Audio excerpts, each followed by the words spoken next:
The phone call came in just before midnight, and what Jennifer Gledhill told police that night would set into motion one of the most disturbing murder investigations Utah has ever seen. On September 28, 2024, Jennifer called authorities to report her husband, Matthew Johnson, missing, claiming he said he would be gone for a week. But the woman reporting him missing already knew exactly where he was.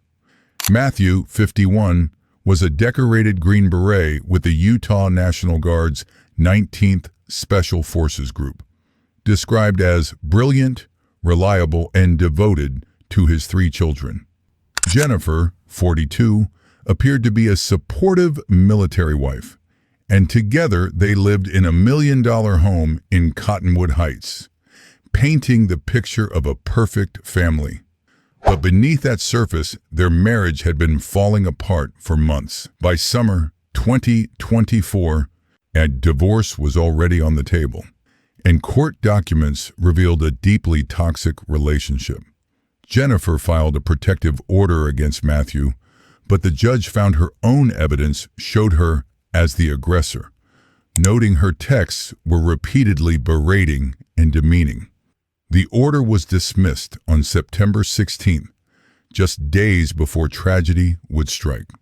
What no one realized was that Jennifer had already decided divorce would never be necessary.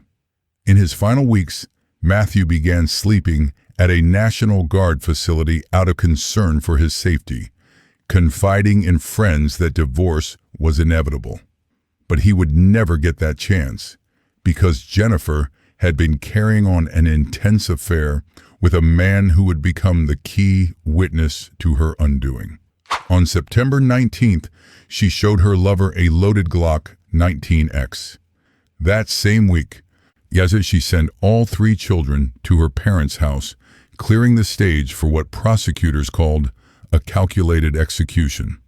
On September 20th, Matthew discovered the affair and a heated argument erupted. By the early hours of September 21st, as he lay sleeping in their bedroom, Jennifer took his own handgun and shot him in the head. She placed his body in a storage container, loaded it into their minivan, smashed his phone, abandoned his truck nearby, and drove north to bury him in a shallow grave still unknown to this day. She then bleached the walls, scrubbed carpets, and ordered a new mattress. But her most devastating mistake came the next night when she confessed everything to her lover with a casual detachment that left him terrified. He began secretly recording their conversations, capturing chilling statements. Jennifer said Matthew wasn't a person anymore and compared herself to the Queen of Hearts, boasting she could eliminate the scum of the earth. She even asked him not to think of her as a monster after confessing to murdering the father of her children. On October 2nd, her lover contacted police with recordings and screenshots.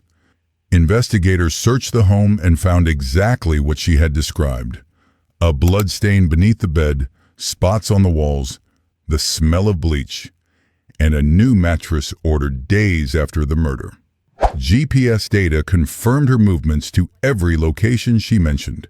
Jennifer was arrested and charged with first-degree murder, obstruction of justice, and abuse of a human body.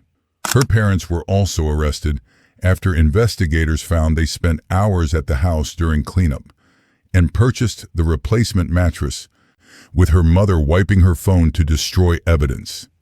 Matthew's body remains missing despite months of searching. Jennifer has pleaded not guilty, and her trial is set for December 2025. 3 children have lost both parents, one to murder and one to prison, because a woman chose to kill rather than face the consequences of her own choices.